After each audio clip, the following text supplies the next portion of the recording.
biggest problem is with people our age? I think our generation is horribly consumed by social media. I think social media has a grip on the younger generation that is nigh impossible to break.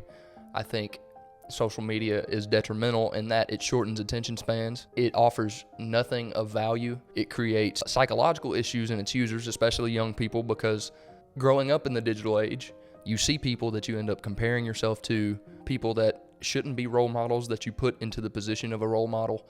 And essentially, you're told what groups you're supposed to align with.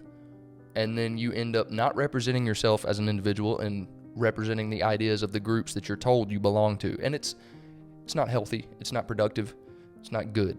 I would like to put something onto social media for the younger generation, by the younger generation, that promotes educational values. We need to have a mass return to traditional values and the objective truth, what is real. I want to be a voice for the truth, what is real, what is objective reality. I think too much these days, people push their own opinions as fact, and that's simply not true. That's actually backwards. You should base your opinions on what is real, what is true.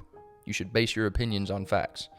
I want GearThink to be a media group that produces educational and philosophical content that promotes critical thinking skills, self-introspection.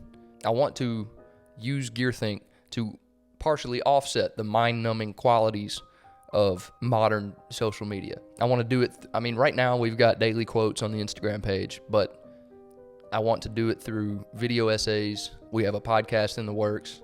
I want to create things that impact people in a positive way. I want to create things that make people think about themselves, about the objective reality of life, about the world as a whole, and their place in it. What's something recently that you have done in your life that you felt like has impacted you in a positive way? I've set reading goals for myself. I try to get at least 50 pages a day. A lot of people hear that and like, bro, you read so much, and I read absolutely nothing compared to what a lot of people read. I try to read classic literature. I try to read philosophy. I quit playing video games.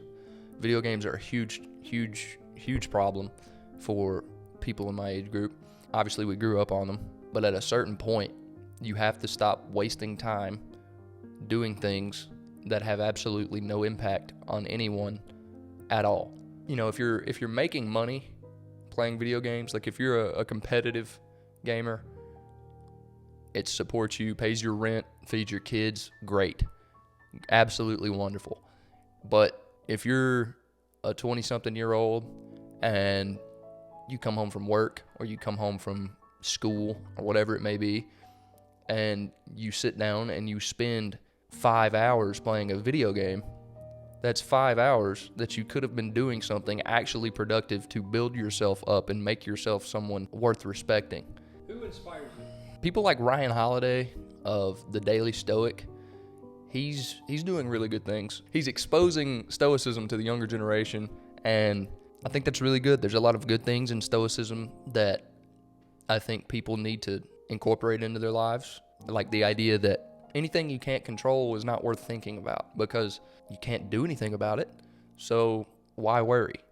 And people like Jordan Peterson, he's doing a lot on Daily Wire Plus. He's doing a lot on YouTube, his podcast. It seems to me that he is a proponent for the objective truth, and that's the best thing you can ask for in a person, I think.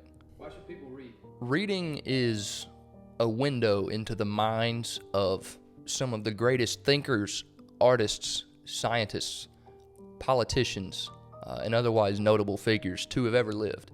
To quote Mark Twain, the man who doesn't read has no advantage over the man who can't read. If that doesn't make you want to read something, then I don't know what will. I think to become literate is to learn to think. Without reading, without being literate, you have no point of reference to how you should think. You have no point of reference to how you should construct your thoughts, how you should organize your thoughts, what those thoughts should consist of, and whether or not your thoughts are even rational to begin with.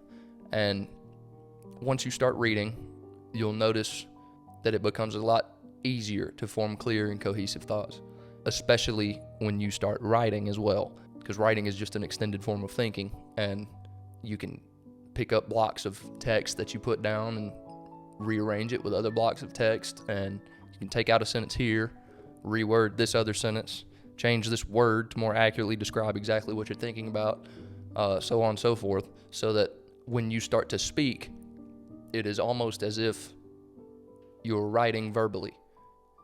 The stream of consciousness starts to organize itself before it becomes expressed.